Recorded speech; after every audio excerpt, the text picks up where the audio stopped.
Howdy y'all, it's Russell back with Gwinnett Lawns in beautiful Atlanta, Georgia. It is February the 22nd, 2019, and this is about the 6th day of rain that we have had. You can see I got the fire going behind me. There's a couple things that I got to show you guys how to do.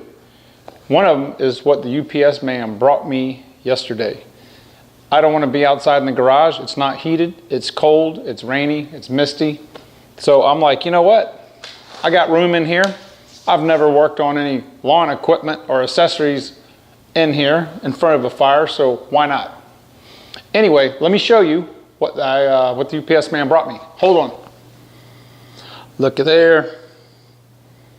That's right, Equipment Defender. What's up with him? That ain't for you, buddy. By the way, that's Diesel. He's the manager of this endeavor. All right, so what I have here is obviously Equipment Defender. It'll hold 3 trimmers, and I've also got a line spool in there. Now, I have never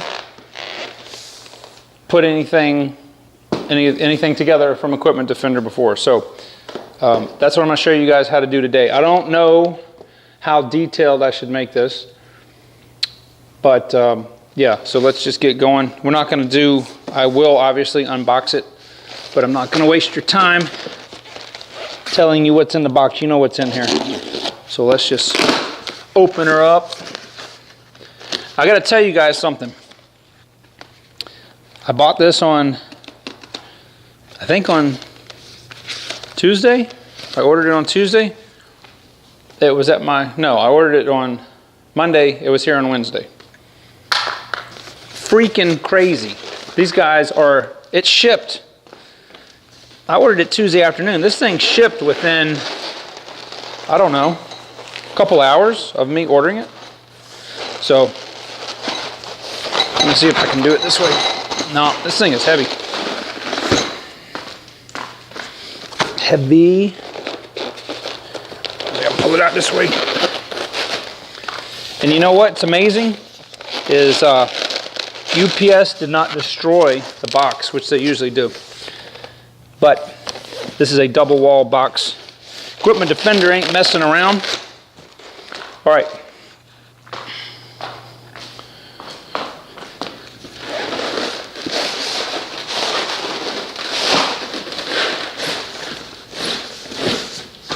Okay.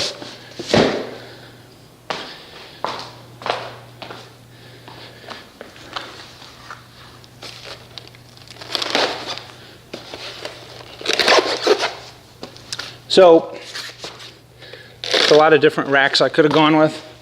Green Touch, Equipment Defender, Rack 'em, Pack and Rack or whatever. I don't know, but you know what? This is just professional looking. I'm impressed with the packaging. So, all right, so I'm gonna do this first. I'm going to actually pull the directions out, read over them a little bit so I'm not fumbling on the video, and I think what I'm going to do is just kind of make this the video version of this. Okay, so I don't know if I'll actually get to, well, I don't know. Let me read this first and I'll be back.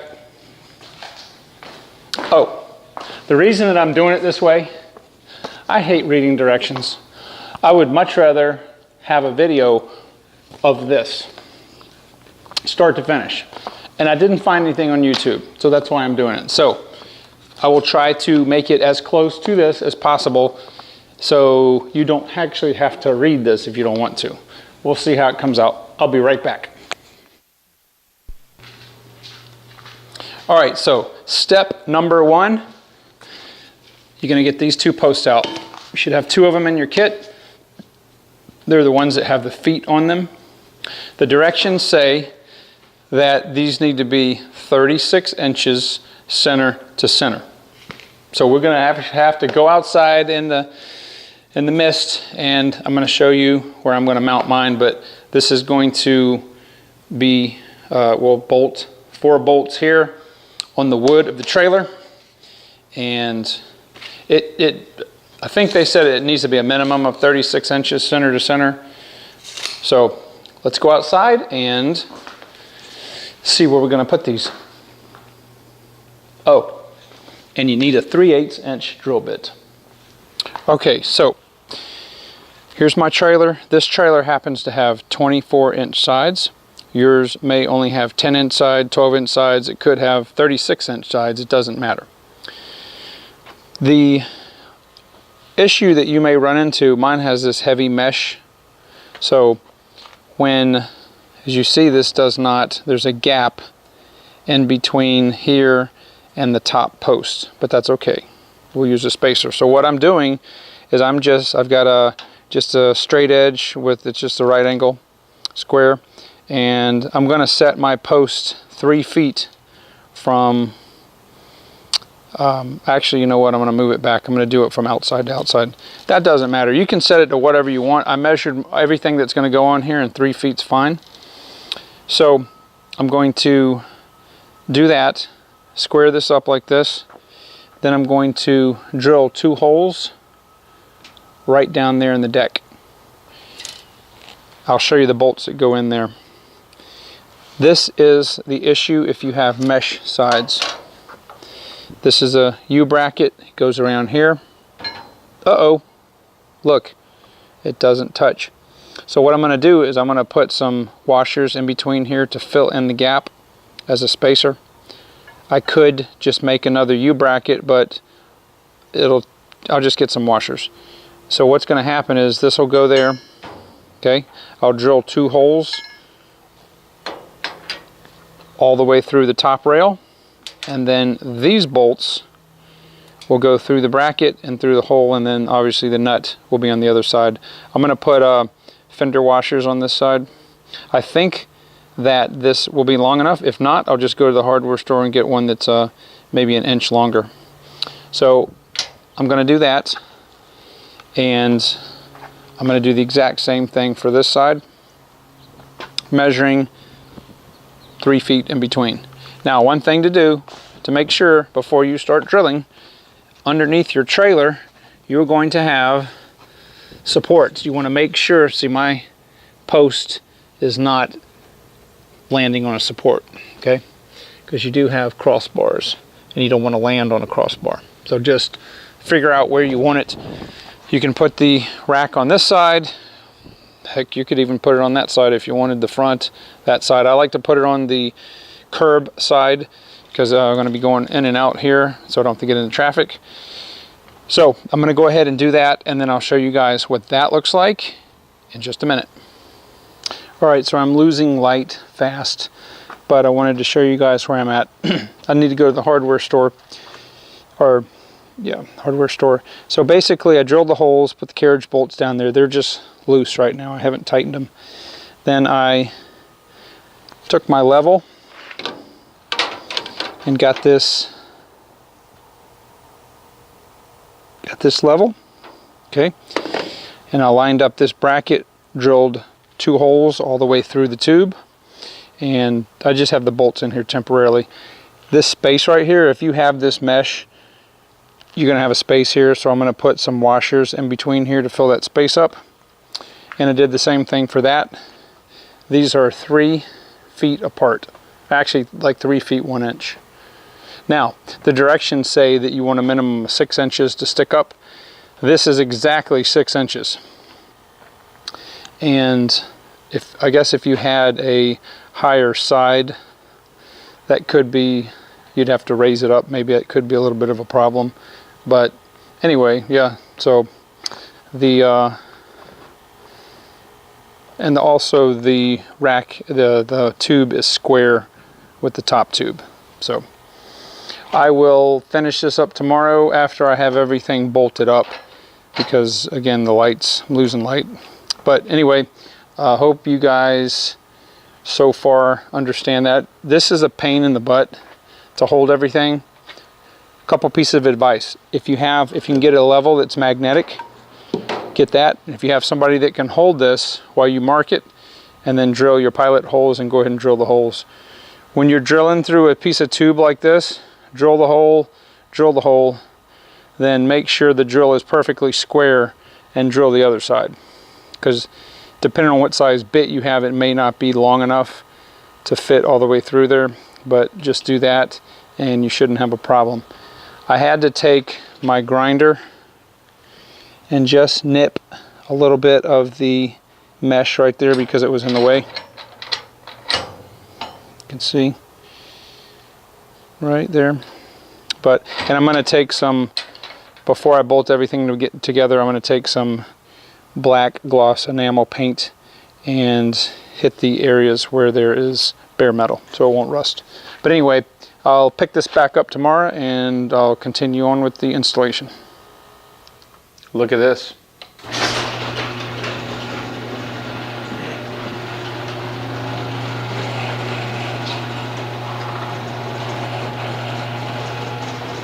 That, my friends, is beautiful Atlanta, Georgia. Yep.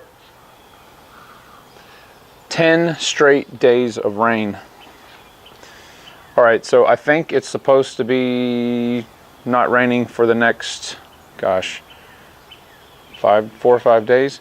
So we've got to finish the trimmer racks up, get them installed. And I've also got the new sign, which is going to go in here. I want to get installed because I've got to do a big cleanup tomorrow. So let's do it. All right, so we have to put the engine mount together.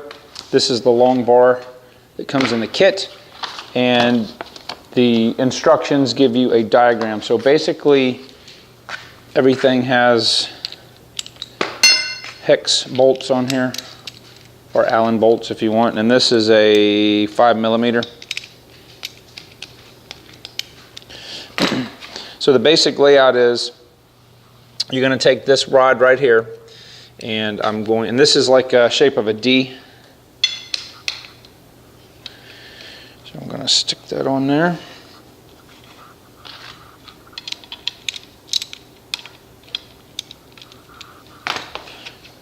Okay, now I'm supposed to put it out about an inch, have about an inch stick out. And I'm just going to snug this up but not really tighten it too much.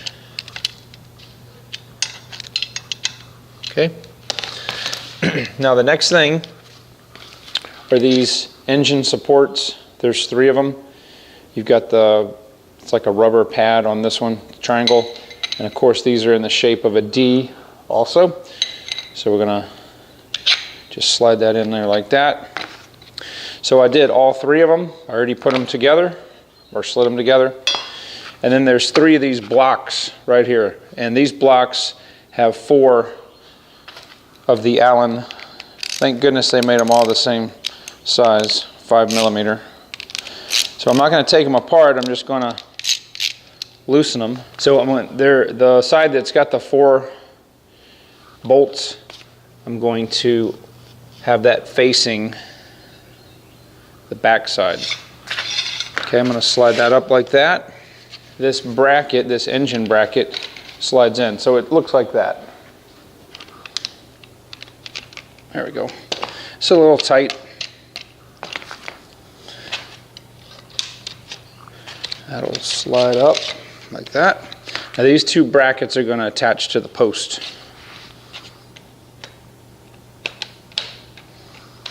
Okay, so ideally that's what you've got.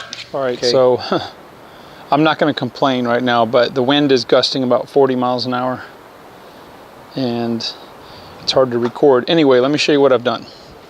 I went ahead and bolted the bottom support. I took a nut, I had to grind it down to get the spacing right here so that it grips the bottom post. I've got it bolted underneath. Got that, got some washers right there, and I did the same thing on this side. Then this top portion, it just sits right down here, and then there's 2 set screws right there. And then it's the same thing on this side. Okay, so I'm gonna have, when this rack is done, obviously the engines are gonna be facing the travel direction. So on the engine bracket. All right, there is a 2 washers and a bolt. This bolt's right here, so it's nice and stable. And this thing is, it ain't going anywhere. So let's go back inside, and the next thing that we need to do is the 3 pieces of equipment that I'm going to have on here is going to be the, see this wind? The 3 pieces of equipment, I need to put the bracket on the front and the rear. So let's go inside and get out of this wind. Okay, so we have 2 different types of equipment here. One is a regular straight shaft, and one, this is a PAS system. So the directions say that if you have a combi or PAS system, you want this bracket right here to face forward. The reason is, if it was facing backwards like a lot of them do, then you could undo this and steal the piece of equipment. So it doesn't matter. I'm going to put all of them facing forward, and the Allen bolts or screws need to be removed.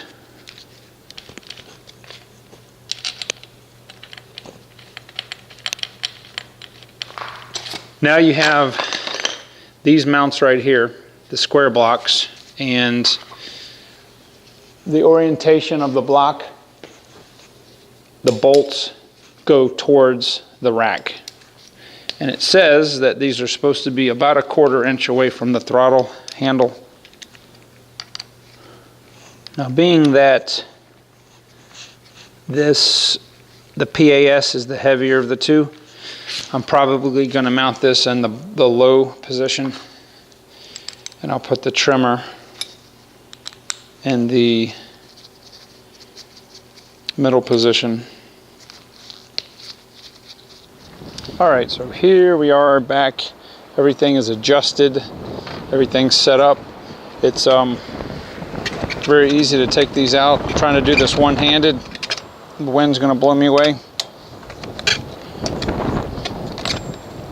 Wow. I apologize. I can't do this one-handed. There we go. So I ended up putting the PAS on the bottom because I'm almost always going to have the edger attachment. And the reason I like this forward is it's impossible to steal this because you have to slide this shaft forward. So I just put them all forward. Now, in retrospect, I was going to put the Toro power head on there. All right. However, it's too short to do. It will not fit. So that was my plan, was always to have that on the 3rd rack, but that's not going to fit. And if I get another trimmer, backup trimmer, I'll stick that up there. So really, I could have just done fine with 2. I measured before I ordered and I had 3 feet, but the way that this is laid out, it's just not going to work. So we're just going to roll with 2. But everything's tight. You see the engine sitting square. This is fine. It locks in place. Turn the handle and this will not come out, which is good. I'm just gonna have to call Equipment Defender in the morning and find out. I don't know how to adjust the combination lock or how to set it. There's nothing in the direction. So anyway, the only other thing that I have to put on is my reel. I think I'm gonna put it here. I don't know. We'll see. You know what? I need to put the spare tire there. All right, well, I'll figure out a place to put it and show you guys what I ended up doing. So here we are back. I'm gonna wrap this video up. This is where I mounted the spool right here in the front. I had to go to Home Depot and get some additional hardware, but I just drilled 2 holes here and put some locking nuts on the bottom, and it's fine. It serves the purpose.